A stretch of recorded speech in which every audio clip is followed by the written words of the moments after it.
नमस्कार दोस्तों, आप देख रहे हैं स्टॉक मार्केट एसटीवी और आज हम बात कर रहे हैं स्टील सिटी सिक्योरिटीज लिमिटेड के बारे में।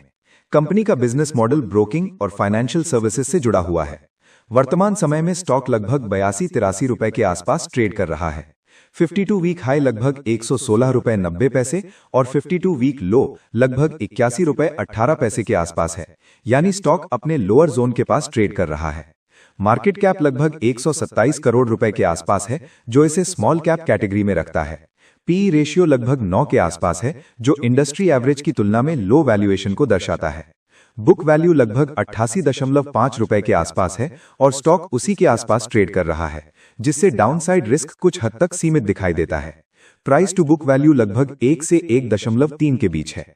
डिविडेंड यील्ड लगभग 4.5% से 4.8% के बीच है, जो इस प्राइस रेंज में एक अच्छा सपोर्ट फैक्टर बनाता है।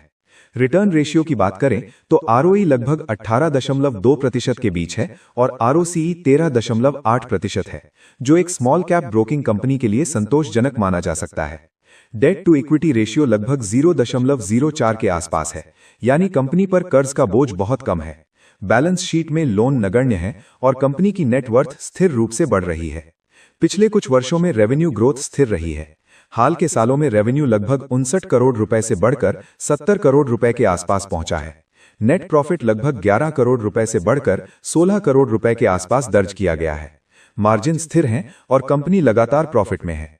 क्वार्टरली आधार पर कंपनी का नेट प्रॉफिट लगभग 3.5 करोड़ रुपए से 4 करोड़ रुपए के आसपास बना हुआ है। हालांकि रेवेन्यू में हल्का उतार चढ़ाव देखने को मिलता है। शेयर होल्डिंग पैटर्न में प्रमोटर होल्डिंग लगभग 74% से अधिक है, जो एक मजबूत संकेत है कि प्रमोटर्स का भरोसा कंपनी में बना हुआ है। रिटेल इन्वेस्टर्स की हिस्सेदारी लगभग 25% के आसपास है। एफआईआई की हिस्सेदारी बहुत कम, लगभग 0.1% से 0.2% के आसपास है और डीआईआई की भागीदारी लगभग 0 है। इसका मतलब है कि संस्थागत भागीदारी कम है, जिससे स्टॉक में वॉलेटिलिटी और लो लिक्विडिटी का प्रभाव रह सकता है। अब टेक्निकल कंडीशन की बात करें। डेली टाइम फ्रेम पर स्टॉक पिछले कुछ महीनों से डाउन ट्रेंड में रहा है और हाई से गिरकर 116 रुपए से लगभग 82 रुपए के आसपास आ चुका है। डेली चार्ट पर 20 डीएमए, 50 डीएमए और 100 डीएमए के नीचे ट्रेड कर रहा है, जिससे शॉर्ट टर्म ट्रेंड वीक दिखाई देता है। आरएसआई डेली चार्ट पर लगभग 35-40 के बीच है, जो ओवरसोल्ड जोन के पास है, लेकिन अभी तक क्लियर रिवर्सल का संकेत नहीं दे रहा। डेली टाइम फ्रेम पर मजबूत सपोर्ट 80 रुपए के आसपास है, जो 52 वीक लो जोन भी है। अगर 80 रुपए डिसाइसिवली टूटता है तो अगला सपोर्ट लगभग 74-75 रुपए के आसपास बन सकता है। ऊपर की तरफ पहला रेजिस्टेंस 88-90 रुपए के बीच है। इसके ऊपर दूसरा मजबूत रेजिस्टेंस 95 रुपए के आसपास है। अगर 95 रुपए के ऊपर क्लोजिंग मिलती है तो अगला टारगेट 105 से 110 रुपए की रेंज में खुल सकता है।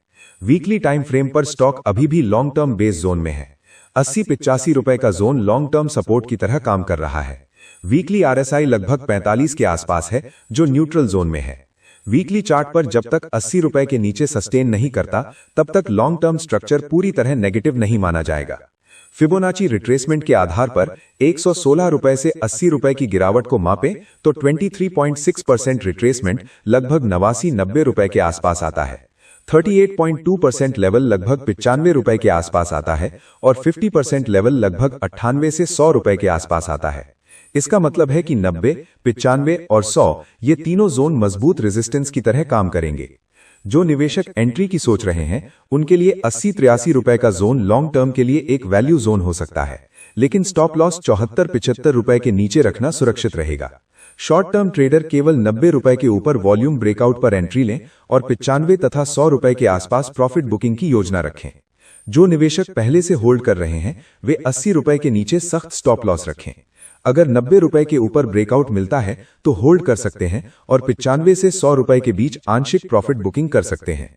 फंडामेंटली कंपनी लो वैल्यूएशन, लो डेट और डिविडेंड सपोर्ट के कारण स्थिर दिखाई देती है, लेकिन टेक्निकली अभी शॉर्ट टर्म वीकनेस बनी हुई है। इसलिए लॉन्ग टर्म निवेशक धीरे धीरे एक्यूमुलेशन कर सकते हैं, जबकि शॉर्ट टर्म ट्रेडर्स को ब्रेकआउट का इंतजार करना चाहिए। ये विश्लेषण केवल शैक्षणिक उद्देश्य के लिए है। शेयर मार्केट में निवेश जोखिमों के अधीन होता है, इसीलिए निवेश करने से पहले अपना स्वयं का रिसर्च अवश्य करें या अपने वित्तीय सलाहकार से सलाह लें। अगर आपको ये विस्तृत विश्लेषण उपयोगी लगा हो तो वीडियो को लाइक करें, अपने दोस्तों के साथ शेयर करें, चैनल को सब्सक्राइब करें और अपने विचार कमेंट में जरूर लिखें। मिलते हैं आपसे अगले वीडियो में, तब तक के लिए धन्यवाद।